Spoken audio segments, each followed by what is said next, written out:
always loved fairy tales. Any iterations or new versions I could find. The kind that would be absurd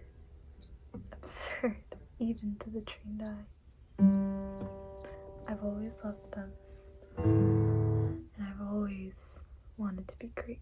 Not good, not nice, but great and big, like those noteworthy epics that always seem to make their way into our morals.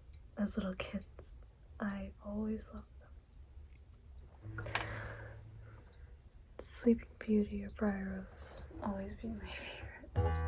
Maybe it's the lack of agency I could relate with, or maybe the safety in that state I could feel comfortable in, so I wouldn't have to change.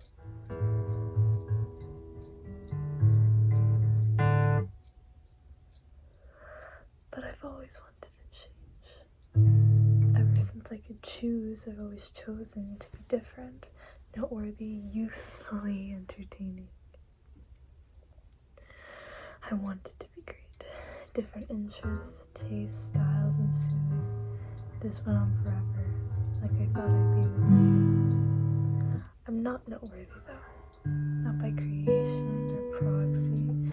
I'm another human with a body, and I'm not particularly nice or perfect or kind or a martyr.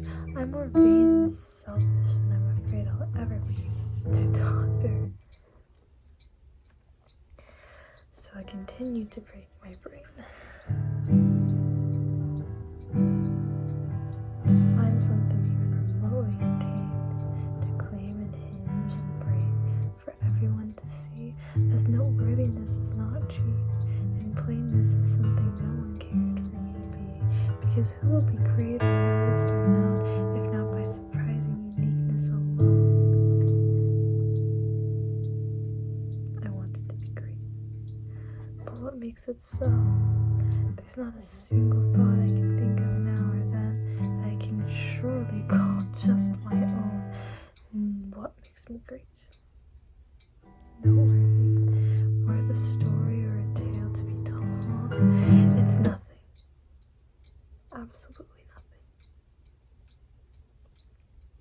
Except my want and need to be known.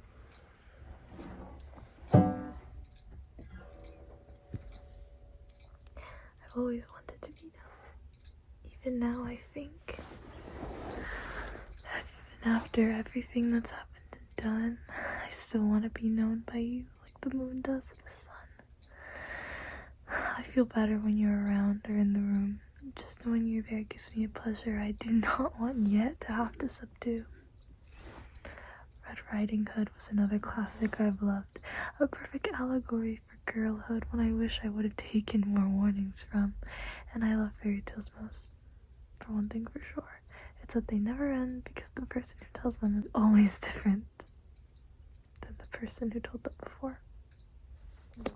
So please tell me this isn't the end of our story to be told, not the last chapter, the last laughter from across the room.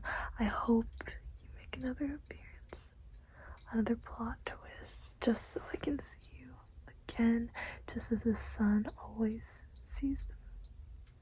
Like the moon, my need to be known has bewitched me nightly as it's been set in stone.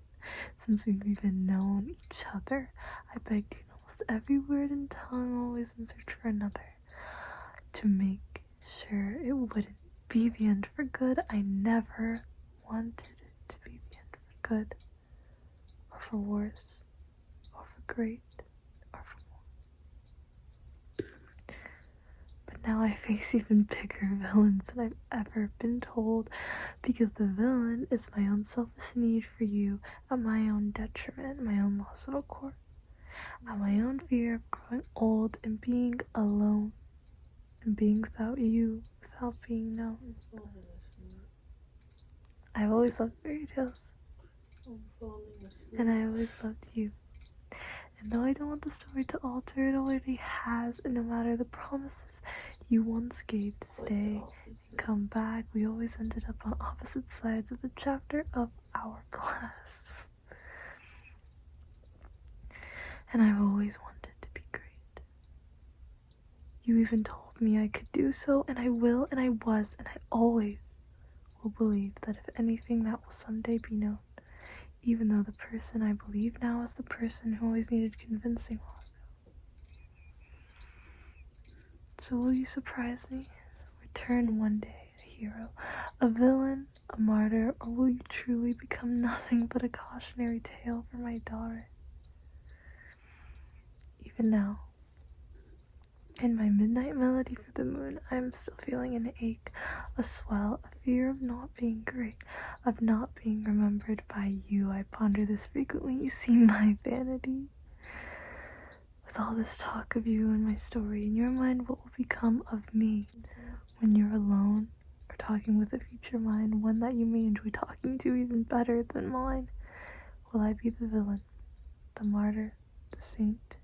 Or will I be a sweet memory, a picture you will even want to paint? I don't know. And I don't want to care. And I should be too fond of myself to even dare to admit that I'll always want love, need to be known. And that includes always wanting, loving, needing to be known by you, too.